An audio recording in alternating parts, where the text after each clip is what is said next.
Nuestras vidas son cada vez más ajetreadas. Vivimos sin pensar que un día nuestro tiempo se agotará. En el transcurso de este documental, 9.000 personas fallecerán. Algunas por enfermedad, cáncer, homicidio, un accidente, causas naturales o suicidio. Vinimos a este mundo sin nada, y es así como lo dejaremos. Nadie sabe exactamente cómo será la vida después de la muerte, pero algunas personas han podido vislumbrarlo.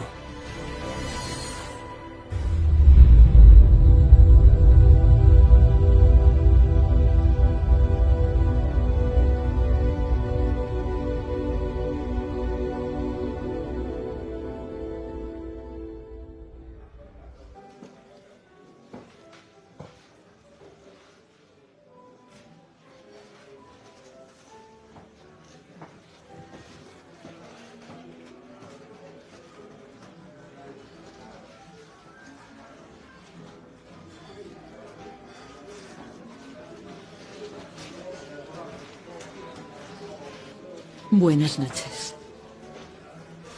¡Aquí estás! Hola. Me alegro de verte. Y yo a ti. Siento llegar tarde. No te preocupes, me alegro de que estés aquí. ¿Quieres beber algo? Un café, por favor. ¿Solo café? Vale. Lo traeré enseguida. Gracias. Siéntate, por favor.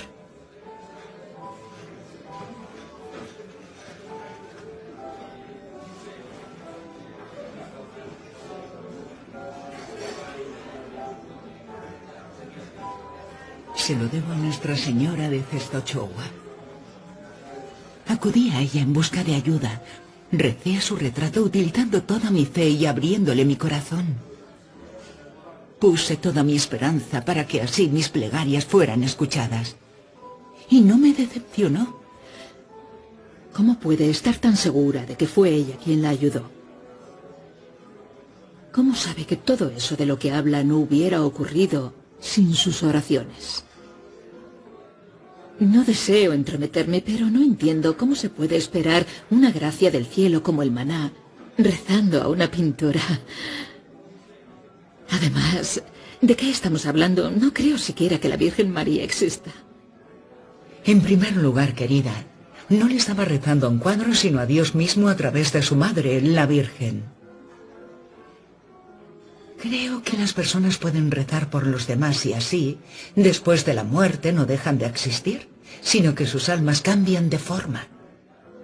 Lo que significa que pueden seguir rezando por los demás. Y cuando están más cerca de Dios, su intercesión puede ser más poderosa. Especialmente la intercesión de María, a la cual Jesús nunca le negó nada.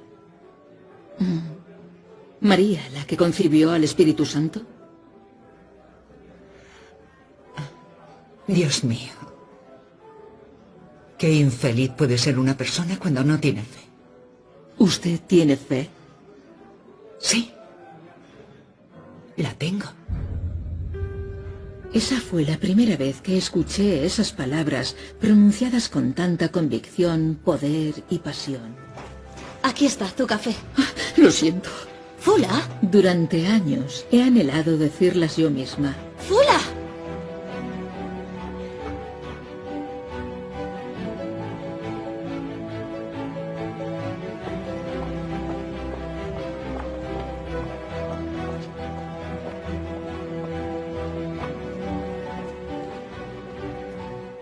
Intenté calmar mis emociones. Avergonzada, solo quería huir de aquel lugar. Incluso en mis peores momentos, nadie me había visto llorar. Pero en ese momento, era incapaz de moverme. Por todo mi cuerpo, sentí una energía fuerte y cálida, oleadas de algo abrumadoramente dulce. Algo que, a pesar de que nació de mi interior, era externo, ajeno. Algo que se asentó en mí. A medida que el calor se extendía en mi ser, fui invadida por una profunda paz.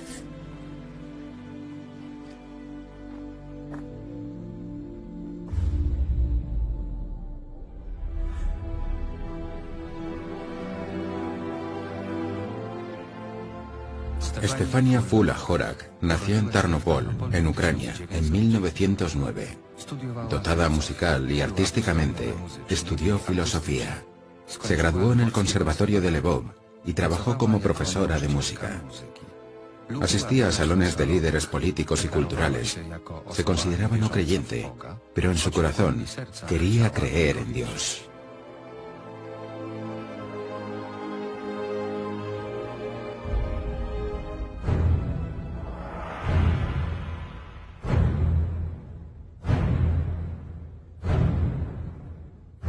Desde el principio de los tiempos, la gente se ha preguntado qué sucede tras la muerte. En muchas religiones, la vida nunca termina, sino que es un estado interminable del ser. Una vida eterna que existe fuera de las restricciones del tiempo.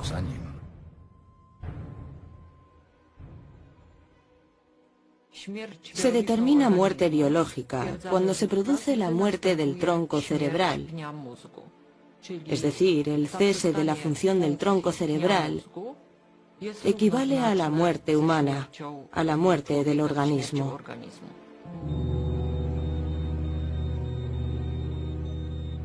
Hablamos de muerte clínica cuando no se detectan signos de vida, es decir, no hay latidos del corazón ni circulación sanguínea, entendida como ausencia de pulso periférico o carotídeo, ni respiración.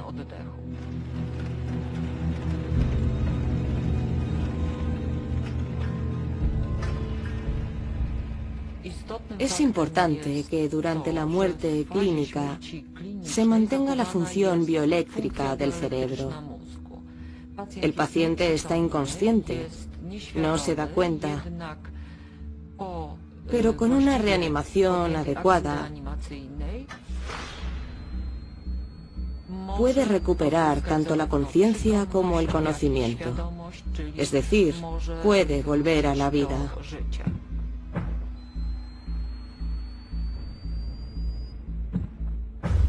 Aproximadamente el 25 o 30% de los pacientes que sobreviven a la muerte clínica informan de algunas sensaciones que experimentaron cuando estaban en la fase de muerte clínica.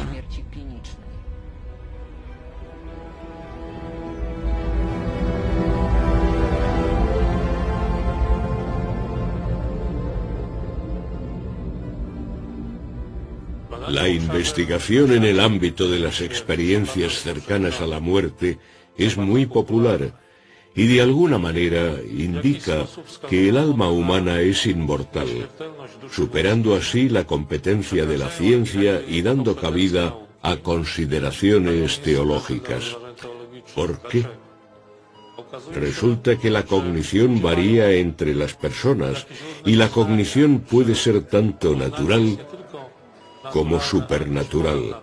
Esto significa que el elemento espiritual del ser humano puede ser inmortal, que es independiente de su dimensión material, el cerebro.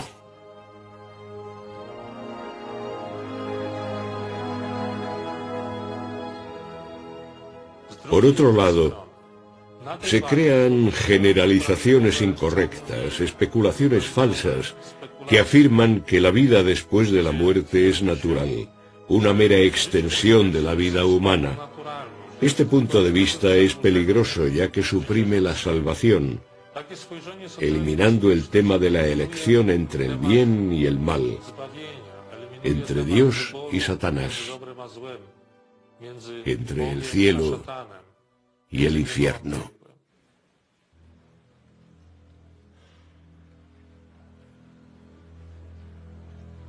Con la fe y la esperanza de la vida eterna, encomendémoslo a la misericordia de Dios. Ahora ha sido llamado a la fiesta de los hijos de Dios en el cielo, y junto con los santos se ha convertido en heredero de la recompensa eterna prometida. Recemos también a Dios por nosotros, los afligidos, que sufrimos la ausencia en el mundo terrenal de nuestros seres queridos, y recemos por ellos, al igual que ellos lo harán por nosotros. Si esas personas supieran, si pensaran, Si intentaran empatizar con la desesperación impotente que siente un alma así, cuando, estando al lado de sus seres más queridos, suplican su ayuda para aprovechar su conciencia y su corazón, al ver frecuentemente cómo estos seres queridos solo se entregan egoístamente a su propio dolor, ensimismados en su tristeza personal, inclinándose sobre un cuerpo vacío, carente ya de sentido. Ayúdalo.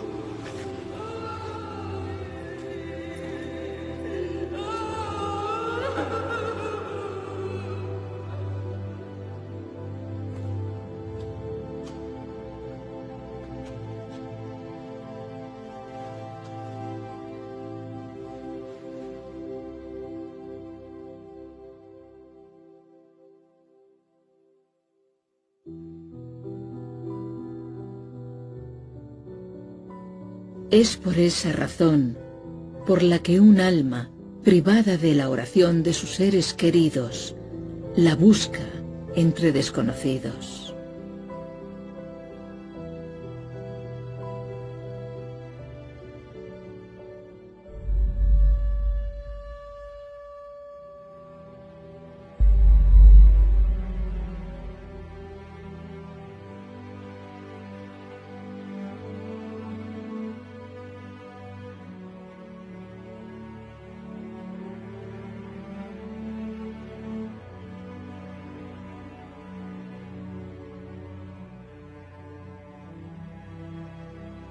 Cuando encuentra a esa persona, se siente agradecida y permanece con ella hasta el último momento, sin volver a quienes la defraudaron y le mostraron el dolor del egoísmo terrenal.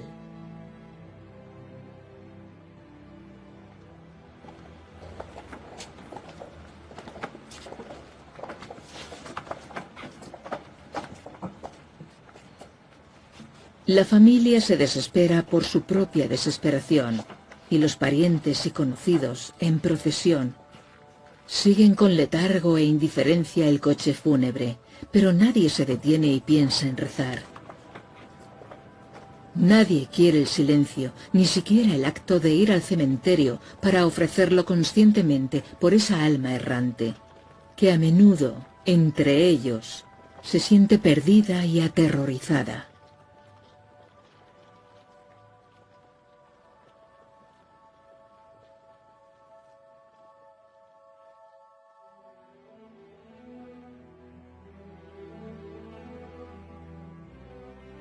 El Catecismo de la Iglesia Católica afirma que tras la muerte, el cuerpo de una persona se destruye, mientras que su alma va al encuentro de Dios. Es entonces cuando descubre las consecuencias de sus decisiones en la vida terrenal.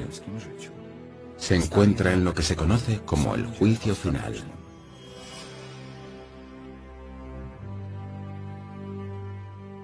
En el juicio final solo se aplicará un criterio: el amor. Como dice Jesús en el Evangelio 25, según San Mateo, en verdad os digo que cuanto hicisteis a uno de estos hermanos míos más pequeños, a mí me lo hicisteis. Lo que no hicisteis a uno de los más pequeños, a mí no me lo hicisteis. Es por ello que, cuando lleguemos a la otra vida, el criterio final será la misericordia. En base a esto, seremos juzgados al final de nuestras vidas. ¿Cómo se llevará a cabo el juicio? Cuando nos presentemos ante el Señor después de la muerte, nos dirá Dios: tú vas al infierno, tú al purgatorio, y tú conmigo al cielo. No, no es así. Cuando cerremos los ojos en esta vida, nos encontraremos ante Dios, Dios Padre, queriendo decir, Dios Padre es el Padre bueno.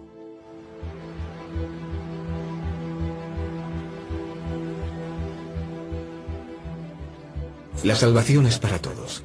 Como dice la parábola del Evangelio, todo el mundo recibe este denario, tanto si ha trabajado todos los días como si lo ha hecho en el último momento. Recibe el denario, es decir, la salvación, porque el Señor así lo desea. Esto es lo que quiere, que cada persona se salve.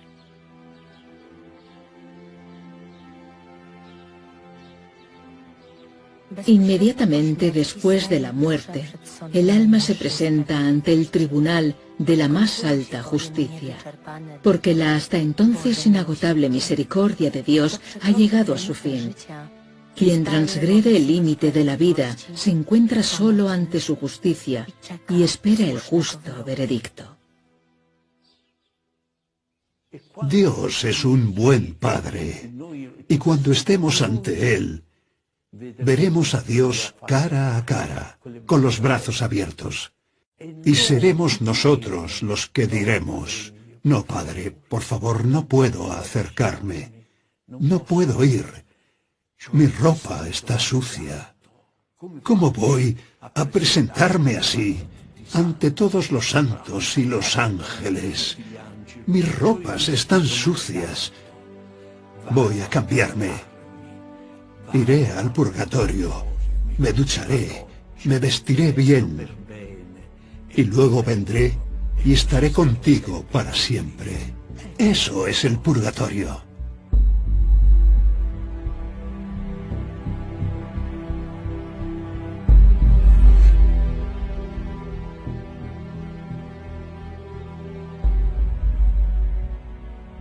El purgatorio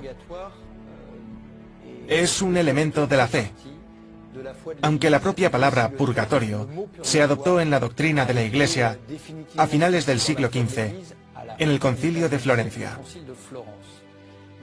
Los cristianos ya creían en el purgatorio antes de eso, porque siempre habían rezado por los muertos, desde la antigüedad, a través de la Eucaristía en la misa. Antes de ellos, los judíos rezaban también por los muertos. Un rastro de estas oraciones se encuentra en el segundo libro de los Macabeos, en el que Judá Macabeo ordena hacer un sacrificio por los muertos, tras una batalla que provocó la muerte de muchos soldados israelíes. Se dice que Judá Macabeo realizó así una hermosa obra, pues creía en la resurrección de los muertos y en que Dios le perdonaría tras su muerte. A partir de estas prácticas, los cristianos llegaron a creer que hay algo que podemos hacer por los muertos: rezar por ellos.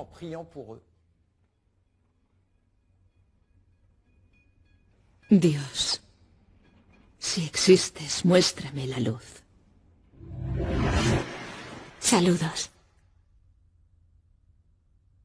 La paz esté contigo. ¿Por qué estás triste? ¿Quién eres? No temas. Hace tiempo, un dominico murió en Leópolis. Su nombre es Padre Adam. Si acudierais a escuchar de corazón una misa por su intención, sería liberado de los tormentos del purgatorio. ¿Le ayudarás?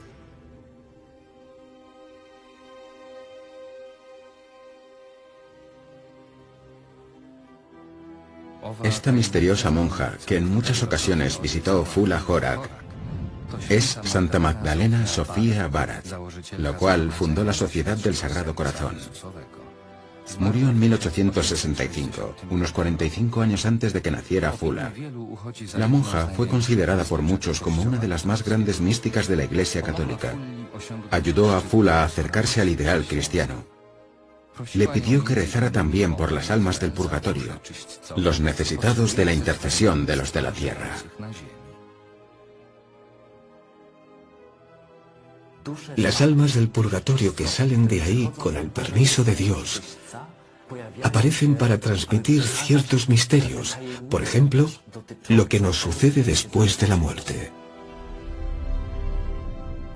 Fula Horak también recibió la visita de las almas de otros santos, como Juan Bosco, Teresa del Niño Jesús, Juan Vianney y Juana de Arco.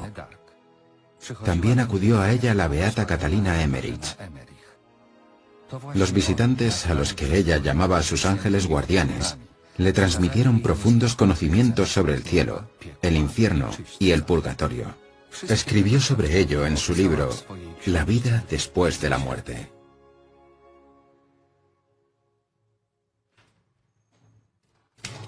El purgatorio consta de innumerables y diferentes círculos. El primero y más aterrador es el círculo de la deambulación. Aquí el alma se acerca a la tierra, pero no tiene contacto con ella. Algunos círculos, como el círculo del hambre, el del miedo, el del terror o el de la angustia, los conozco únicamente por su nombre. Mis ángeles guardianes me han contado más sobre otros. La variedad de estos tormentos es innumerable, pues toda falta tiene su contrapartida en el sufrimiento. Al describir el purgatorio, ni siquiera omitiré hablar de la angustia al anhelar a Dios, pues este anhelo es el estado esencial del alma penitente. En 1999, el Papa Juan Pablo II, durante su catequesis, también habla sobre el tema del purgatorio. El Catecismo de la Iglesia Católica dedica varios párrafos al purgatorio. El Papa Benedicto XVI escribió sobre ello en su encíclica Spes Salvi. Así que el purgatorio es un dogma de la fe católica. Se pueden decir muchas cosas al respecto.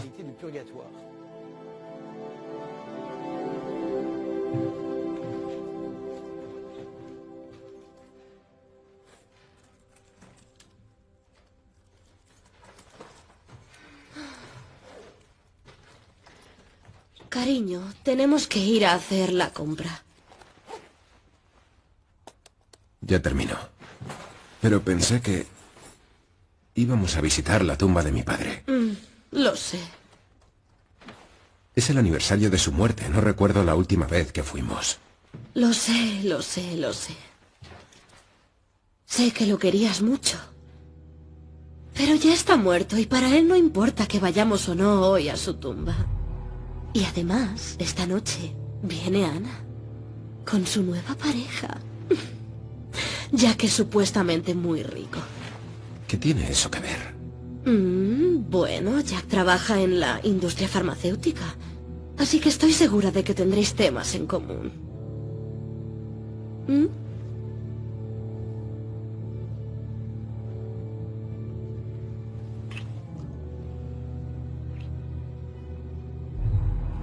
¿Y bien?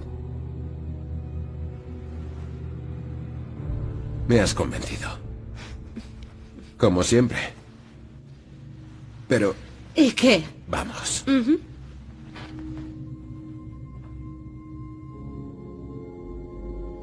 Para un alma condenada al purgatorio, la familia o los seres queridos no importan lo más mínimo, únicamente valoran la ayuda que estos puedan ofrecerle.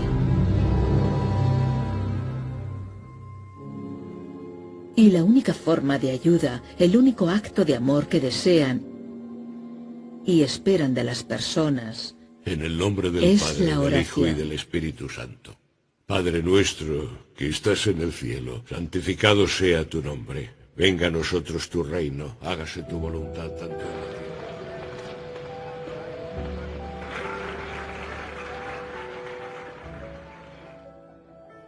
Francesco Forgione, conocido como Padre Pío, nació el 25 de mayo de 1887 en Pietrelcina, en el sur de Italia. En 1907 ingresó en la Orden de los Capuchinos, donde emitió sus votos como sacerdote. Ejerció su ministerio en el convento de San Giovanni Rotondo.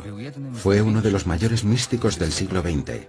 Recibió de Dios el don de los estigmas, la bilocación y la cardiognosis, el don de conocer el estado del corazón humano.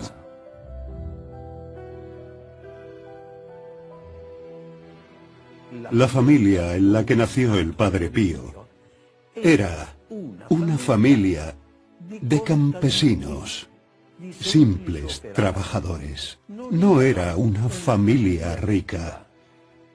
Sin embargo, poseía una riqueza extraordinaria. La fe, el amor a Jesús y el amor a los hermanos. El Padre Pío nació y se educó en este ambiente.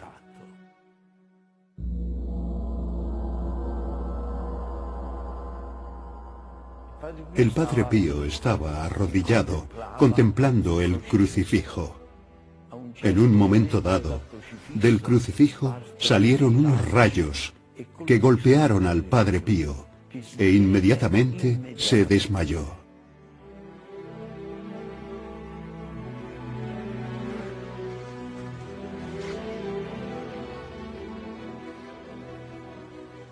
Perdiendo el conocimiento.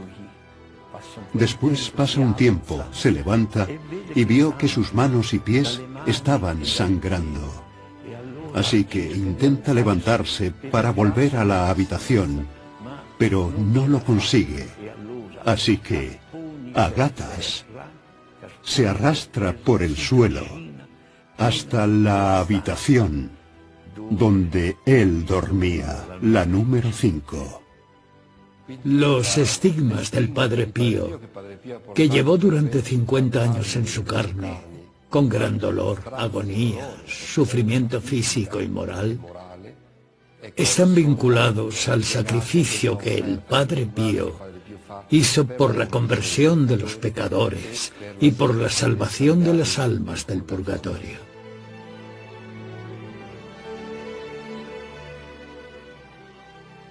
A partir del crucifijo, vimos que era una señal de que el sufrimiento no es un fin en sí mismo, sino para su propia purificación, para las obras de misericordia, para reducir los tormentos de las almas del purgatorio.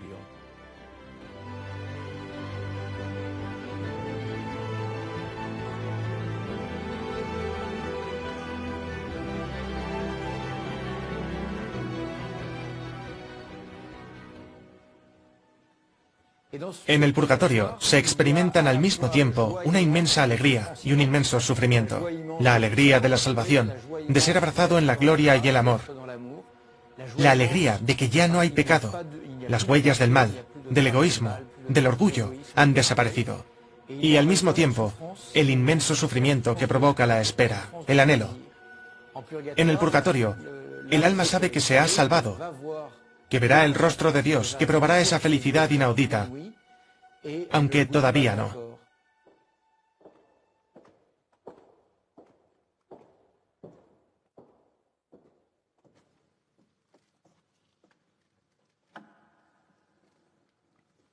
Padre, desde que me fue concedido el don de conocer el estado de las almas que sufren en el purgatorio,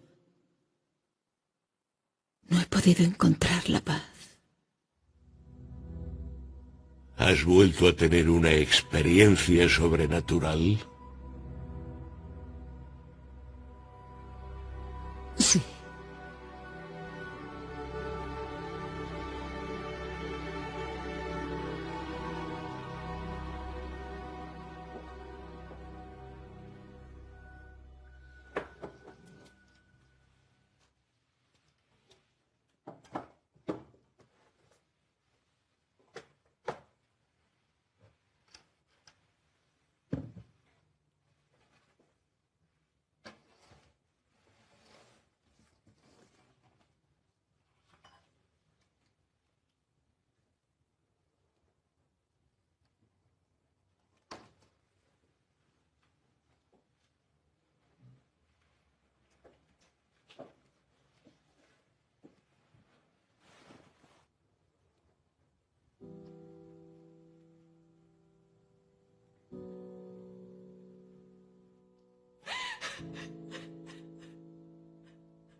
El alma siente un sufrimiento indescriptible al no poder expresarle a la gente que sus lágrimas y su dolor no aportan ningún alivio ni beneficio, que solo obstaculizan su paso y aumentan su sufrimiento. La desesperación de los afligidos no es nada ante el tormento al que están sometiendo a su querida alma difunta, negándoles su único apoyo, las oraciones o las buenas acciones que ofrecerían por sus intenciones. La misión más importante de Jesucristo fue perdonar todos nuestros pecados. El cristianismo es el perdón constante de todas aquellas ofensas y agravios que alguien nos ha hecho. Resulta sorprendente que muchas veces Dios vea los pecados de forma diferente a cómo lo hacemos nosotros. A nosotros nos parece que los pecados como el asesinato o el adulterio, por ejemplo, son pecados terribles, mientras que para Dios el pecado más terrible será, muy a menudo, el no perdonar a otra persona, porque entonces Dios no podrá perdonar tus pecados. La falta de perdón está relacionada con lo contrario al amor. El amor lo perdona todo. El odio no perdona nada.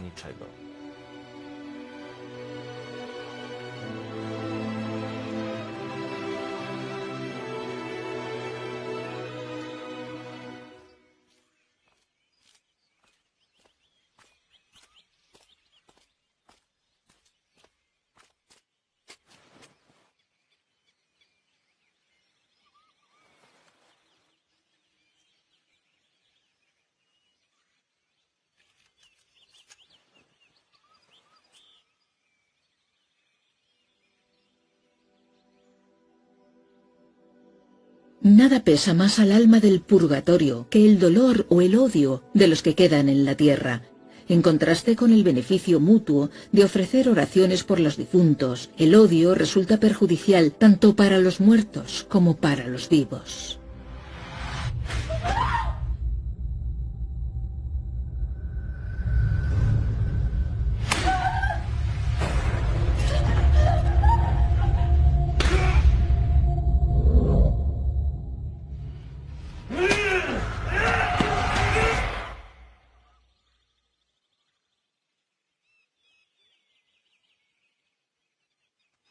Porque nadie que haya albergado odio en su corazón, aunque sea un odio motivado por una injusticia que haya sufrido en su día, verá al Creador antes de haber sufrido los mismos tormentos que causó el alma de su ofensor con su dolor.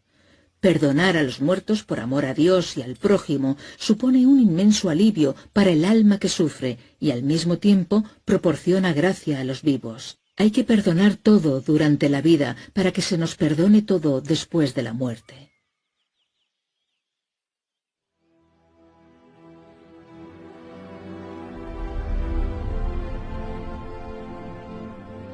El padre Stanislao Paczynski, fundador de los Padres Marianos y nacido en 1631, es otro místico a través del cual aprendemos más sobre el más allá. Rezó por las almas del purgatorio con las palabras: «Oh Dios de infinita misericordia, multiplica mis sufrimientos y dígnate disminuir su castigo». En éxtasis, visitó el purgatorio varias veces. Hubo testigos de lo que le ocurría, pero no podían contactar con él. Después, cuando le preguntaban dónde había estado, decía: «Vi almas en el purgatorio. Su suplicio es insoportable». Poco después, San Estanislao cayó gravemente enfermo. Pidió a sus hermanos que le llevaran a Stutziana, un santuario mariano, donde el prior del monasterio filipino era el padre Ligenza, su amigo y confesor. San Estanislao sintió que se acercaba su hora, así que se confesó y se fue a su celda a descansar. Empezaron a buscarlo cuando notaron su ausencia en la cena.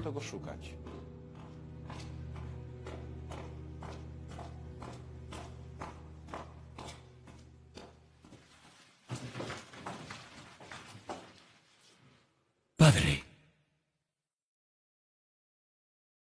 Padre Stanislao.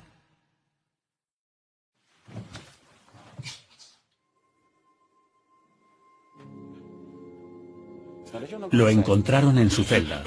Al estar inmóvil, pensaron que había muerto. Uno de los frailes informó de que Stanislao Paczynski había fallecido.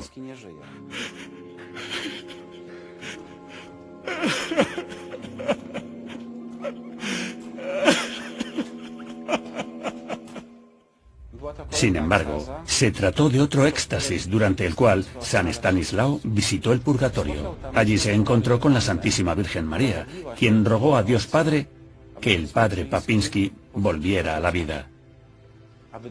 Después de este éxtasis, subió al púlpito y predicó un sermón durante más de 1 hora, animando a todos los peregrinos a apoyar a los que sufren en el purgatorio. Tuvo una curación milagrosa que le sirvió para poder seguir ayudando a los fieles durante los siguientes 25 años en favor de los que experimentaban la purificación en el purgatorio.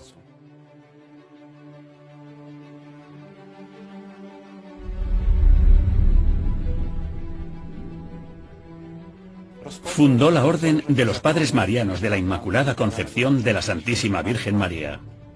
Al principio, probablemente no pensó en la oración o en el apoyo a los muertos, como uno de los objetivos de la existencia de esta congregación. Pero el propio Señor Dios dirigió su vida, esta vida espiritual, de tal manera que éste convirtió en uno de los propósitos de esta orden y así se ha mantenido hasta hoy. Por diversos relatos y registros a lo largo de los siglos, sabemos que las almas del purgatorio a veces dejan señales para llamar nuestra atención. De este modo, exigen las oraciones de los que viven en la tierra, ya que pueden acortar su sufrimiento. En Roma, no muy lejos del Vaticano, en la Iglesia de la Intercesión del Sagrado Corazón, hay un museo de las almas del purgatorio donde podemos encontrar diferentes objetos en los que las almas han dejado huella, para indicar que necesitan oración. El pequeño Museo de las Almas del Purgatorio, ubicado en nuestra parroquia, surgió de las experiencias del padre Chevalier y de los que le sucedieron. Las experiencias vienen de un cuadro expuesto en una pequeña capilla construida antes de nuestra iglesia actual, que fue mantenida hasta la inauguración de la parroquia en 1917. En la capilla predominaba el cuadro de Nuestra Señora del Rosario del Sufragio. Se produjo un pequeño incendio que no afectó al cuadro, pero que dejó en la pared derecha de la mismísima capilla la imagen de una persona, un hombre que estaba sufriendo.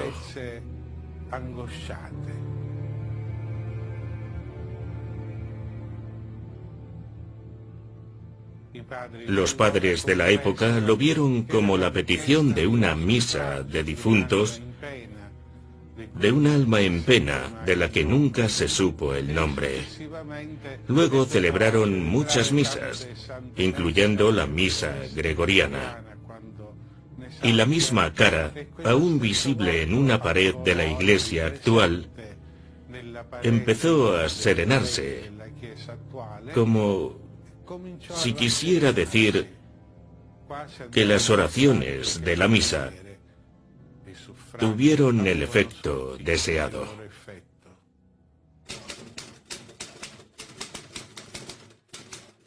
Los que sufren en el purgatorio son como mendigos. Esperan que alguien les dé limosna. A veces tienen que esperar siglos. Y si no fuera por las incesantes oraciones de la Iglesia ofrecidas a todas aquellas almas del purgatorio, muchos de estos desventurados esperarían en vano.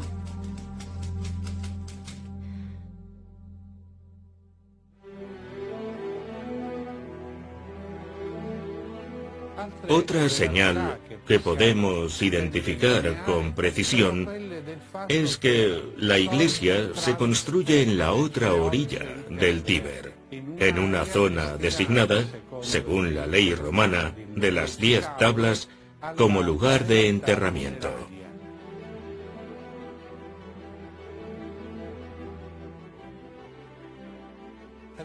A esta primera experiencia le siguieron otras. Algunos padres, en toda Europa, buscaban apariciones sobrenaturales que les recordaban la realidad del purgatorio. A veces casi tangibles, en los libros u otras realidades. Se pueden admirar las huellas en el pequeño museo de nuestra parroquia.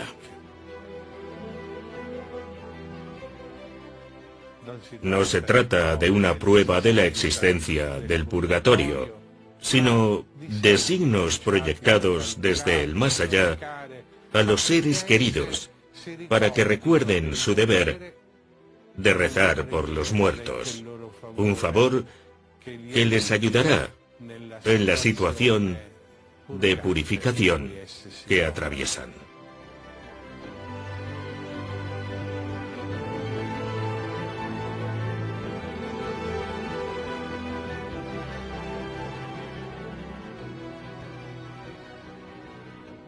Es importante tener en cuenta que hay visiones que son fruto de una condición patológica y que, por lo tanto, no deben ser reconocidas. Para estar seguros de que son auténticos, hay que ver si la Iglesia dice que se pueden tratar y si lo que reclama el alma del purgatorio se corresponde con la enseñanza de la Iglesia. De lo contrario, no está permitido. Esto es muy importante.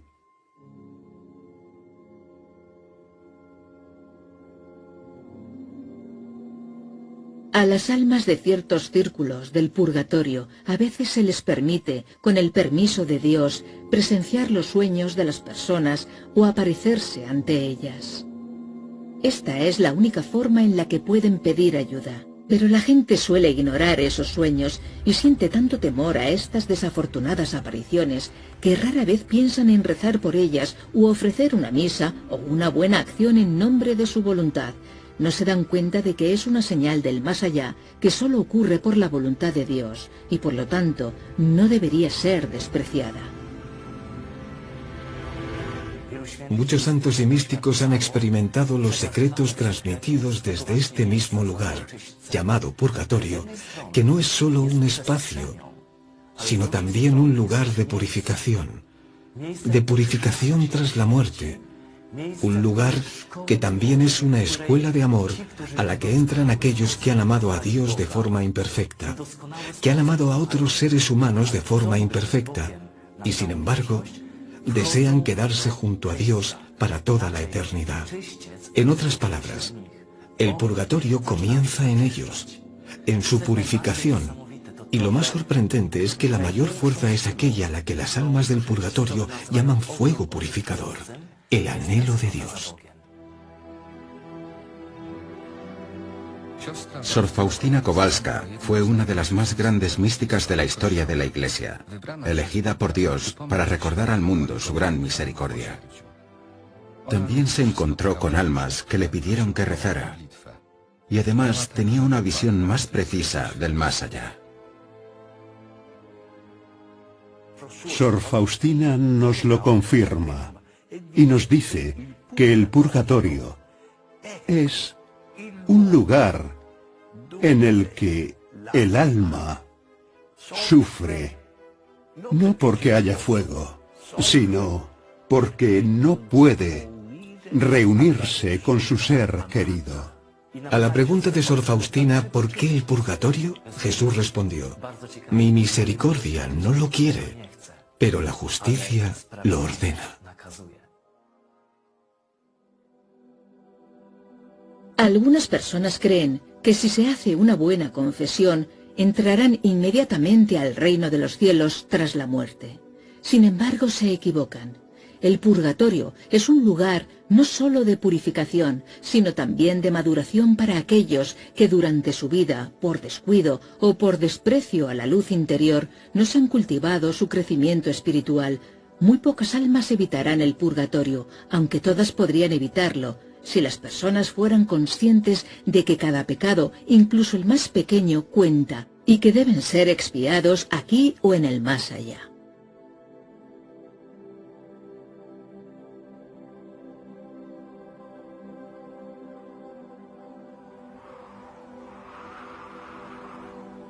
San Stanislao Papinski, acompañando al hetman Jan Sobieski en su campaña contra los turcos en Ucrania, en Podolia, encontró las tumbas de los soldados, caballeros y escuderos que habían perecido allí.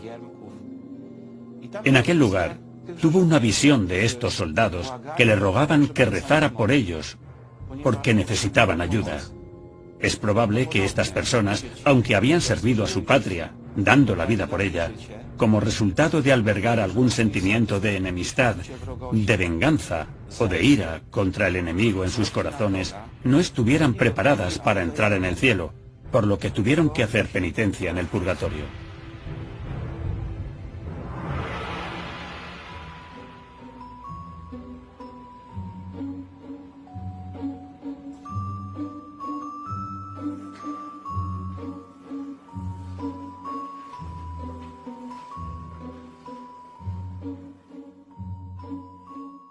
Una tarde, los frailes estaban en el coro, bajando después de las oraciones.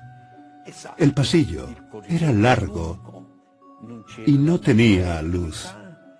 Había una lámpara a lo largo del pasillo. Empiezan a bajar las escaleras y al dirigirse al comedor para cenar, oyen un fuerte grito desde el patio, en la planta baja.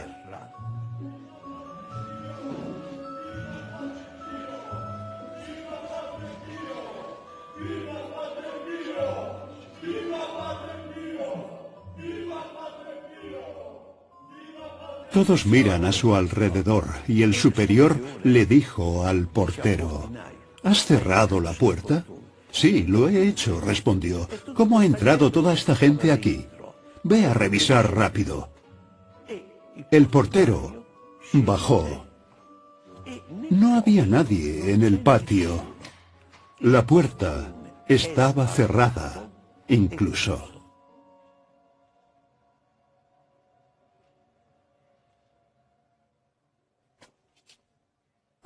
Avisó al superior y éste le dijo: entiendo, lo hablaremos mañana.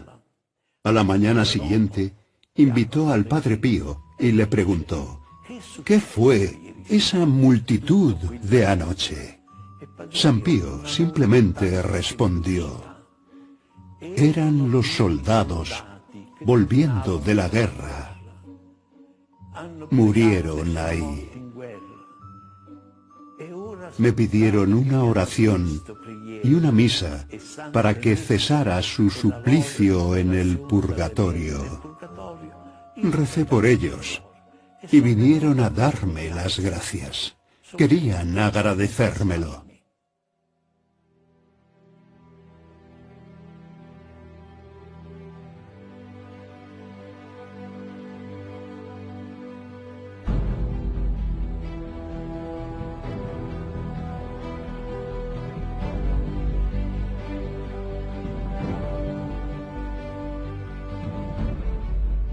Situado en Normandía, a 150 kilómetros de París, el santuario de Notre-Dame de Montlignon fue fundado a finales del siglo XIX por la iniciativa y la determinación de un cura rural, Paul-Joseph Bouguet.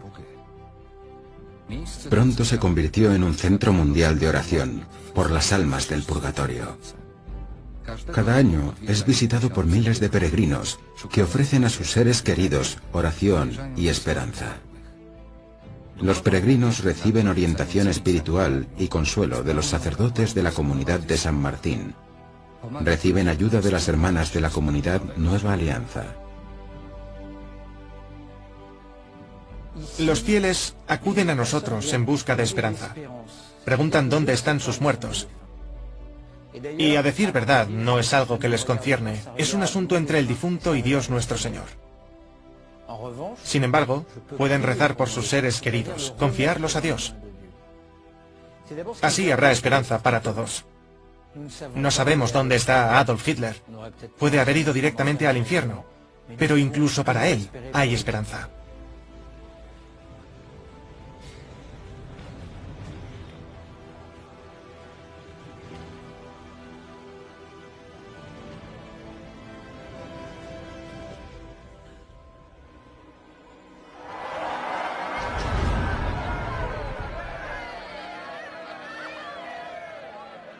El aborto es uno de los grandes problemas del mundo actual. Cada año unos 40 millones de niños mueren por esta causa.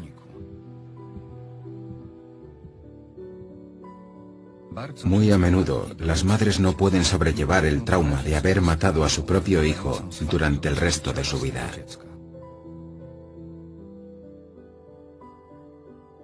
En la Basílica de Chapelle-Montléon también hay una capilla para rezar por los no nacidos, los niños fallecidos por un aborto programado o incluso por aquellos fallecidos por un aborto espontáneo. En la capilla hay un libro especial en el cual las madres pueden escribir los nombres de sus hijos fallecidos y así hacernos rezar diariamente por sus almas. Estas mujeres se dan cuenta de que siguen siendo madres, de que sus hijos existen y de que están en manos de Dios, de que rezamos por ellos cada día, encomendándolos a la misericordia de Dios.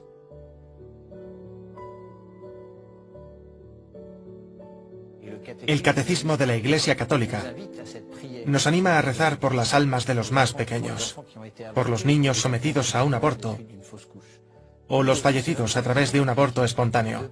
Nuestra misión cristiana es rezar por aquellos más jóvenes que han sido llamados al seno de la Iglesia. Como dijo Dios nuestro Señor, dejad que los niños vengan a mí. No se lo prohibáis.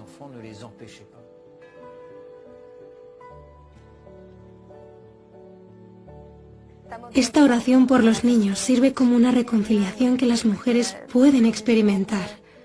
Todo esto hace que estas madres puedan volver a sus hogares sabiendo que sus hijos existen y que están bien, lo que llena sus corazones de una profunda paz.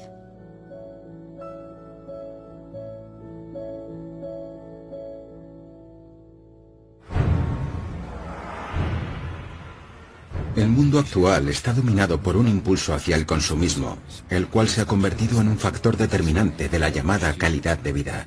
La sensación de felicidad viene determinada por la satisfacción de las necesidades y las aspiraciones.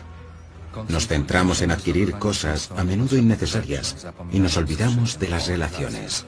Como resultado, surgen problemas en nuestras vidas que pueden resultar demasiado difíciles de superar. Aquellos para quienes el fracaso resulta inaceptable son incluso capaces de terminar con su propia vida.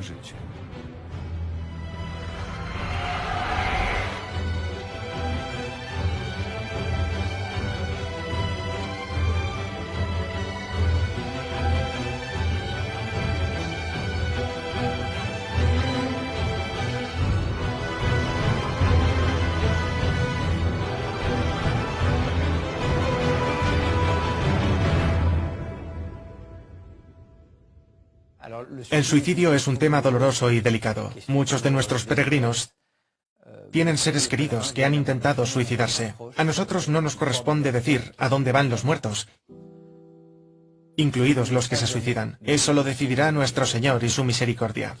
El suicidio es un pecado grave, porque constituye un rechazo a la vida. La pregunta sigue siendo, ¿cuál es la motivación de esta negativa? ¿Enfermedad? ¿Ansiedad? ¿Depresión? Juzgarlo nosotros no es nuestro deber. Solo Dios puede hacerlo. Por eso podemos tener esperanza. Nunca es demasiado tarde, ni tampoco es inútil. A pesar de lo absurdo del suicidio, los cristianos no perdemos la esperanza.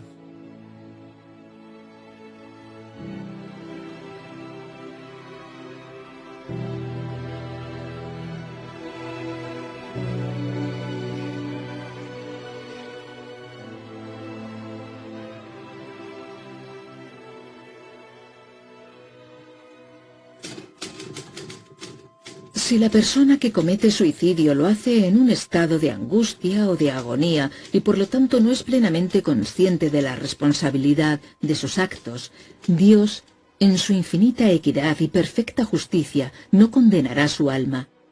Sin embargo, tras el intento de abandonar el dolor y su felicidad futura, deberá esperar el número de años que le correspondían vivir hasta su muerte natural. Solo entonces podrá recibir el castigo que le corresponde.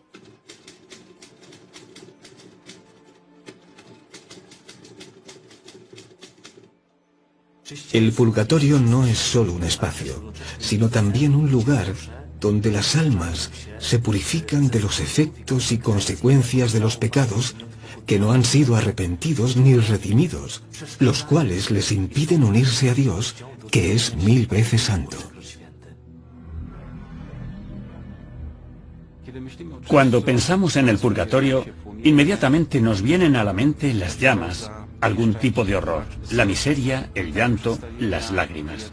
Al fin y al cabo, este tipo de representaciones han aparecido en las pinturas para mostrar el destino de los que acaban allí después de la muerte. Pero la perspectiva es diferente. El purgatorio es un signo de misericordia. El purgatorio es una sala de espera. El purgatorio es un pórtico, un lugar por el que pasamos a algo que es sagrado. En sueco, la palabra porche significa lugar donde se dejan las armas. Y en cierto modo, el purgatorio es ese lugar en el que uno se desarma de todo su egoísmo, de su orgullo, de su apuesta por uno mismo, de cualquier codicia, de sus vínculos erróneos. Simplemente se desarma.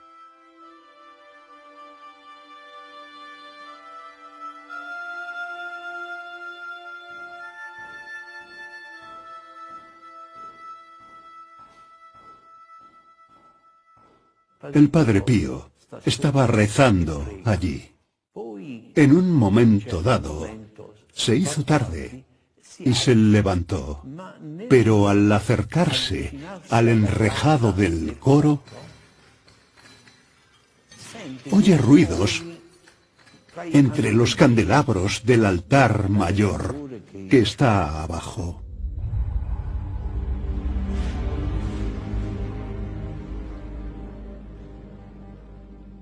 ¿Quién es usted?, exclamó, y una voz respondió: soy un novicio que murió hace años en este monasterio, y ahora estoy haciendo penitencia aquí. No cumplí bien mis obligaciones, así que ahora tengo que compensarlas aquí. Así que el novicio estaba haciendo penitencia donde cometió sus errores. Las almas del purgatorio que se aparecen a los místicos intentan dos cosas a través de esta aparición. La primera, piden que se rece por ellos, y la segunda, señalan pecados específicos u omisiones propias para advertirnos de que no cometamos los mismos pecados u omisiones en nuestras vidas.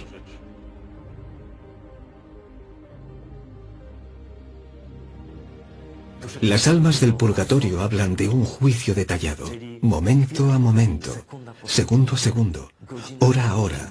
Se nos muestra una película de cómo hemos amado a Dios y cómo no lo hemos amado, cómo hemos amado a otra persona y cómo no la hemos amado, cómo nos hemos amado a nosotros mismos y cómo no lo hemos hecho. Y esta verdad es impactante.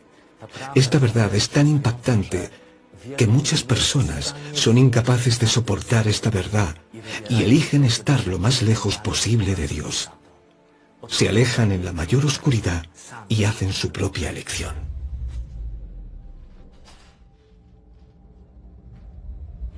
La arrogancia no existe en el más allá.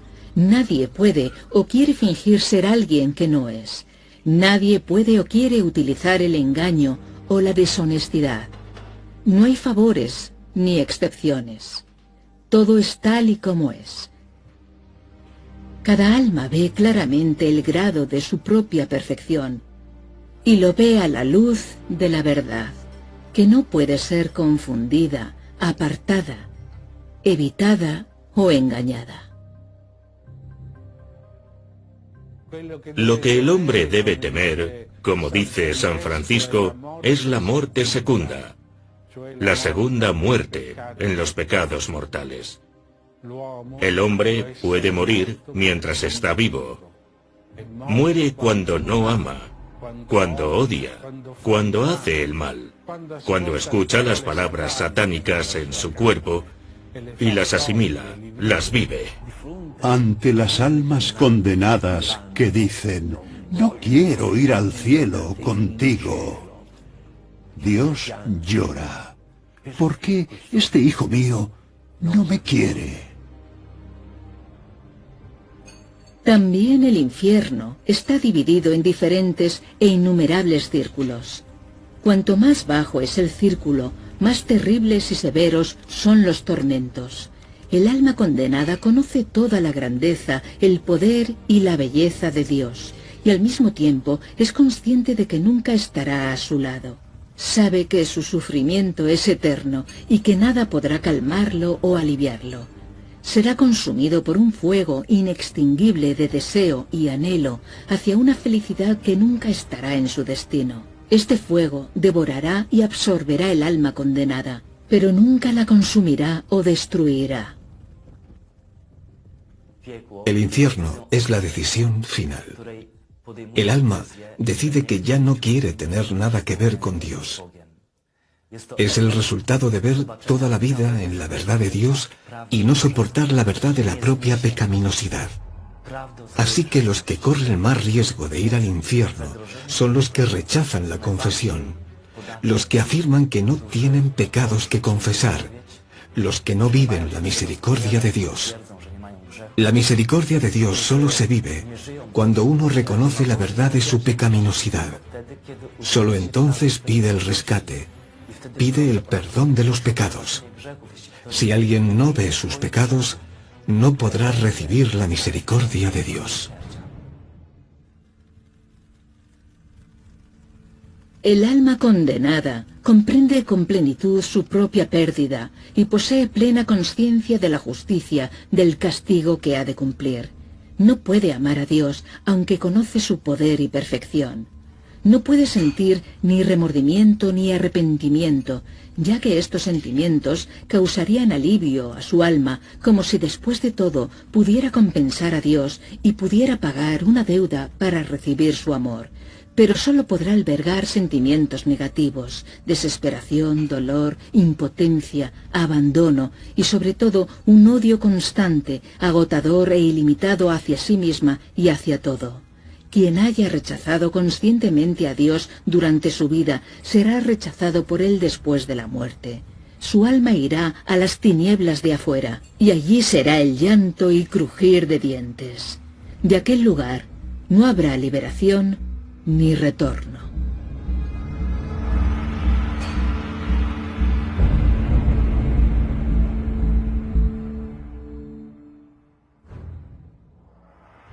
Cuando los místicos estaban ya muy ligados a Dios, en su camino hacia la santidad, los espíritus malignos ya no podían someterlos a la tentación.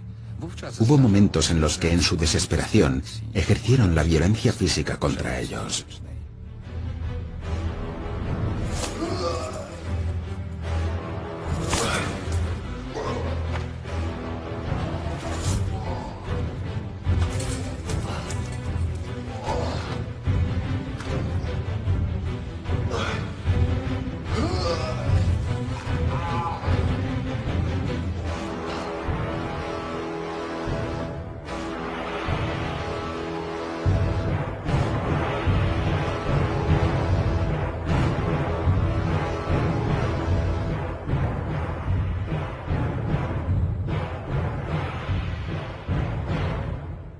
Por supuesto, el demonio también le atacaba de forma física, porque no podía vencerlo desde el punto de vista moral. Así que se lanzó contra él, porque Padre Pío se resistía tanto al pecado que no pudo doblegarlo. Claro que el odio del demonio hacia el Padre Pío también se debía a que el Padre Pío le arrebataba almas. En palabras del propio Padre Pío, estaba desatando a mis hermanos de las ataduras de Satanás. Obviamente el demonio trabaja en la medida en que Dios se lo permite, por lo que no puede ir más allá de lo que Dios le permite. Por eso el Padre Pío decía: sin importar a dónde miren, ven a sus antiguos ídolos ante ellos, y cada pensamiento de un error cometido en su vida o de un cambio voluntario de valores profundiza su pena y sufrimiento.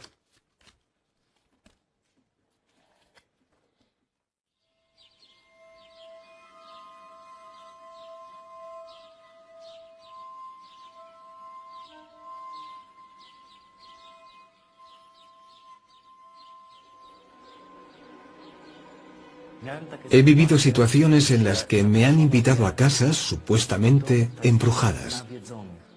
Hermosas casas que no se podían vender porque allí ocurrían fenómenos paranormales. Embrujos, pasos, cadenas, aullidos extraños. Experiencias aterradoras que no permitían vivir en estas casas.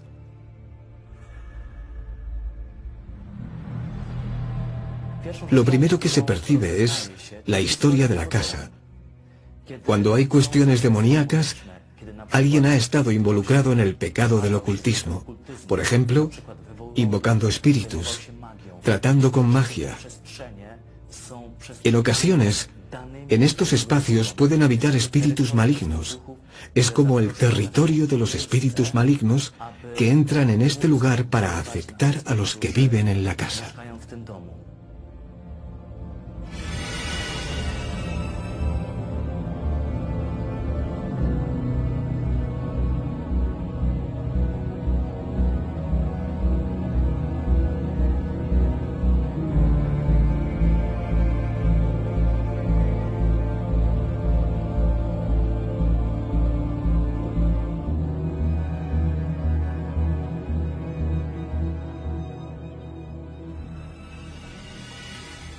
Si después de las oraciones de exorcismo o de liberación continuaban sucediendo estas manifestaciones inexplicables, yo celebraba la Eucaristía por las almas que habían muerto en esa casa.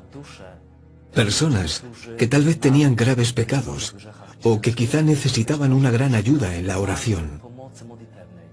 Y cada vez que los exorcismos no ayudaban las Eucaristías celebradas en esa casa por las almas de los muertos que vivían en ella.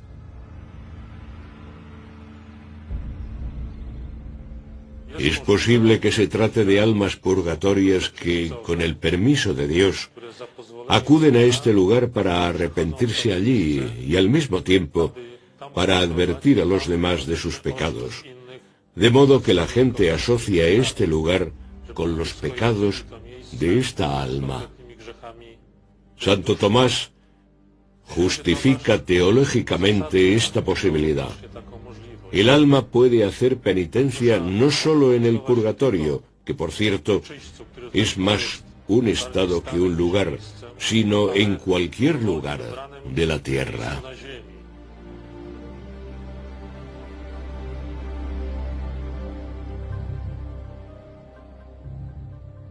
Se pueden dar tres características que distinguen la experiencia de las almas del purgatorio del espiritismo o los espíritus malignos que se hacen pasar por las almas del purgatorio, de los muertos. La primera característica es que un alma purgatoria nunca aparecerá en el momento, sino que solo el alma misma, con el permiso de Dios, puede aparecer para pedir la oración.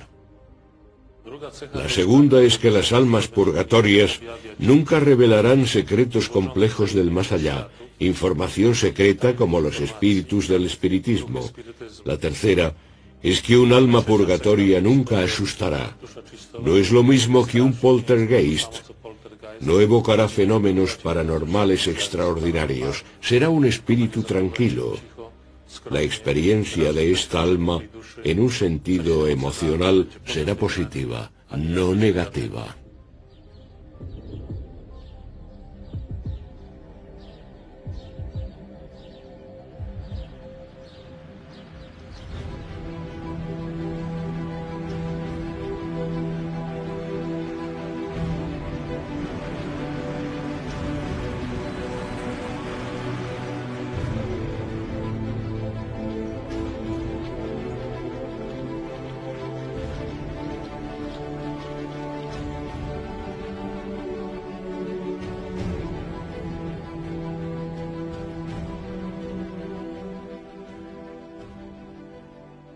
La confesión es una idea sorprendente de Dios para prepararnos para la decisión más importante de nuestra vida, cuando decidiremos si queremos estar o no con Dios.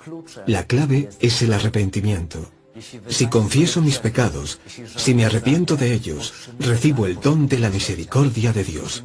Si no me arrepiento de mis pecados, si no los quiero ver y los ignoro, si me considero una persona buena que no tiene pecados, puede ser que me esté condenando de por vida. Dios es misericordioso, puede salvarte y perdonarte, pero obviamente tiene que haber un compromiso por nuestra parte, de lucha, de medirnos con el pecado. Por supuesto, Dios responde a nuestras caídas con ayuda, con misericordia, con su mano que nos levanta para seguir el camino. Pero no debe faltar el compromiso del hombre para luchar contra el mal y el pecado que invade su corazón.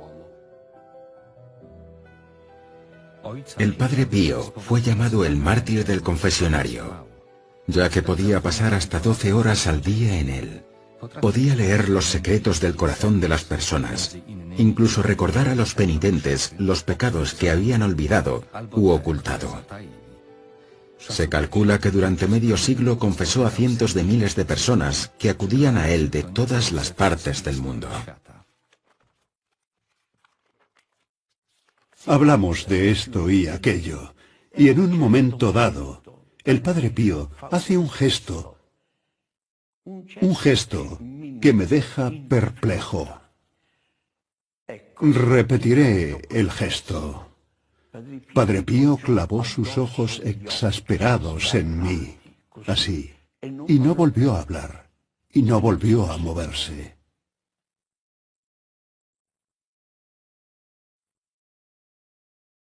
El tiempo pareció detenerse. Los otros dos monjes guardaron silencio y yo también. Luego se relajó y empezó a hablar con normalidad. La conversación fluyó a su ritmo original. Este fue el momento en el que el Padre Pío miró dentro de los corazones. La gente solía confesarse por curiosidad. Por este motivo, el Padre Pío les decía: abajo, cambia tu vida. Así que la espiritualidad del Padre Pío consistía en salvar, perdonar y dar esperanza de una vida mejor.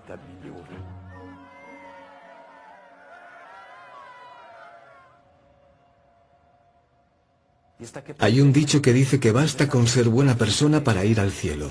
No, no basta con ser una buena persona para ir al cielo. De lo contrario, el sacrificio de Jesucristo en la cruz no tendría ningún sentido. Solo porque Jesús cargó con cada uno de nuestros pecados, puedo, lavándome en la sangre de Jesús, confesando mis pecados en el sacramento de la Santa Confesión, recibir la gracia de la unión con el Dios 1000 veces santo por la sangre de Jesucristo, por su sacrificio. Pero mi tarea es arrodillarme, admitir mis pecados, confesarlos, arrepentirme de ellos y pedirle perdón. Esta es la clave absoluta para recibir la misericordia de Dios. No sabemos cómo será el cielo. Nuestra idea siempre será equivocada, porque se basará solo en lo que hemos experimentado hasta la fecha. En cambio, como San Pablo escribió en su carta a los Corintios, ni ojo vio, ni oído oyó, ni por mente humana han pasado las cosas que Dios ha preparado para aquellos que lo aman. El purgatorio es solo una etapa de preparación, una especie de vestíbulo del cielo. Todos estamos destinados a vivir en el cielo. Dios nos creó para vivir en comunión con Él y con todos los seres humanos, entidades espirituales y ángeles. Fuimos creados para vivir en el cielo. Nuestro corazón busca la felicidad. Como dijo San Agustín, inquieto está el corazón del hombre hasta que descanse en ti. Los cristianos creemos que no hay nada más además del cielo, entendido como la comunión con Dios, que pueda satisfacer la sed de los corazones humanos. Esto es el cielo, la satisfacción de todas las aspiraciones humanas.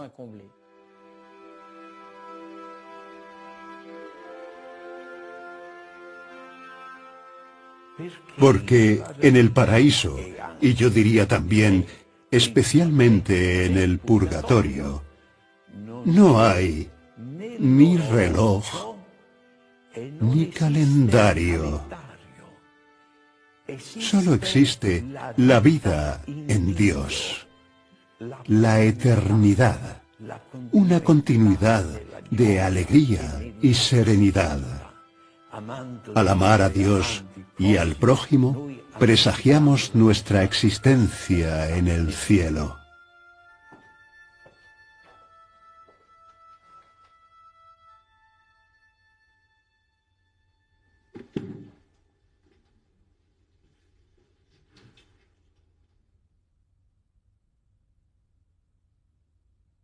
En el cielo, todo lo que nuestra imaginación podría crear se hace realidad, porque los pensamientos más fantásticos del hombre no son más que un desvaído y lejano reflejo del ingenio de Dios. La imaginación de Dios no tiene límites, y cada uno de sus pensamientos es al mismo tiempo un acto de creatividad. En el cielo, el alma encontrará todos los deseos en su forma más perfecta. Cada pecado tiene efectos y consecuencias que vemos en otras personas a las que hemos perjudicado. Y ahora la Iglesia nos dice que podemos arrepentirnos a través de la reparación generosa de los pecados. Esta es la quinta condición de la Santa Confesión. Arrepentirse de cada pecado, enmendar a través de pequeñas mortificaciones, sacrificios, renuncias, pero de tal manera que duela.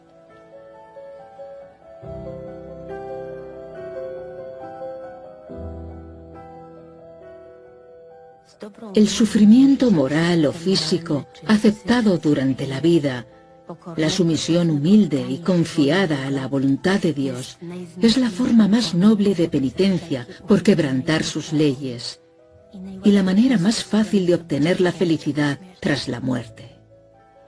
Sufrir con la intención de hacer penitencia durante nuestra vida es una prueba de nuestra buena voluntad y, en consecuencia, Dios, en su gracia, exigirá una penitencia más ligera y corta que la que exigiría en el purgatorio por el mismo pecado.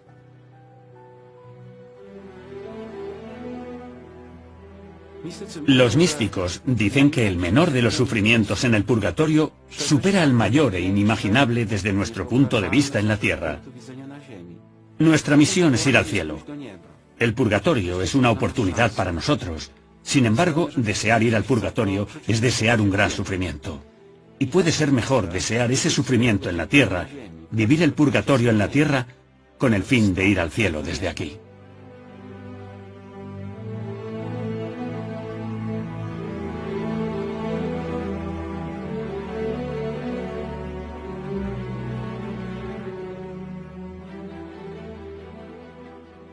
Las almas del purgatorio no pueden hacer nada, no pueden arreglar nada, no pueden regresar a sus vidas o volver para cambiar sus decisiones, pero podemos ser de gran ayuda para las almas del purgatorio.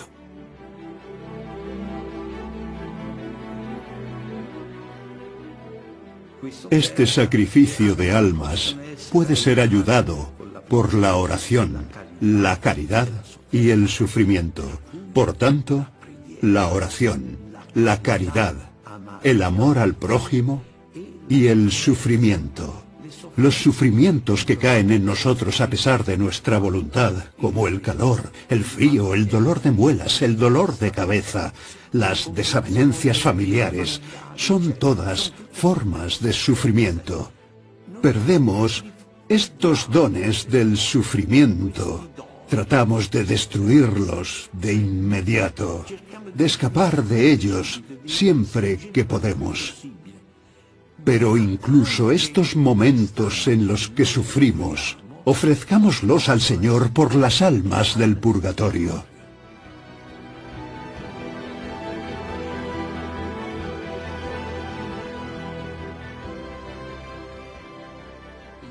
Hay muchos tipos de oraciones por los muertos.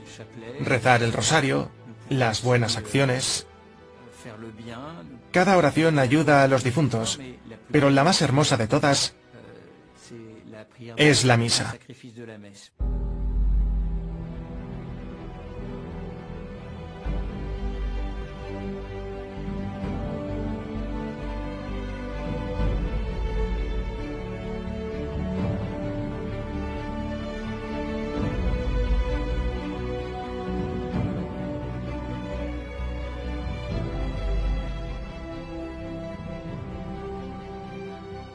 Durante la misa, Cristo se ofrece a Dios nuestro Señor y nos encomienda a todos nosotros, reunidos en torno al altar, así como a todos los difuntos que esperan nuestras oraciones.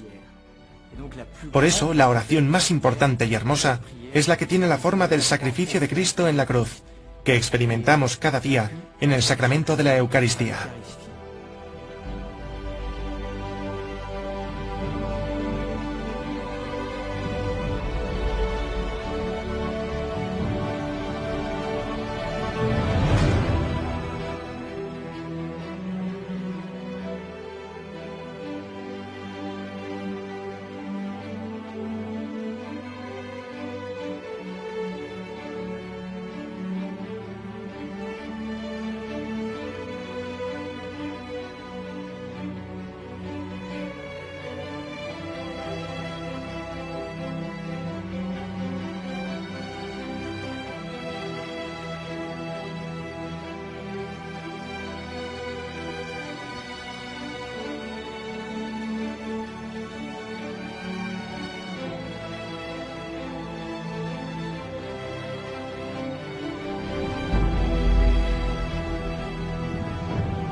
Dios, en su gracia, ha permitido que la Iglesia militante soporte la dolorosa impotencia de la Iglesia doliente. Cada misa, cada pensamiento, oración, sacrificio u ofrenda hecha en su nombre es de gran importancia para las almas del purgatorio. Porque la oración es tan indispensable para el alma penitente como el alimento para el cuerpo.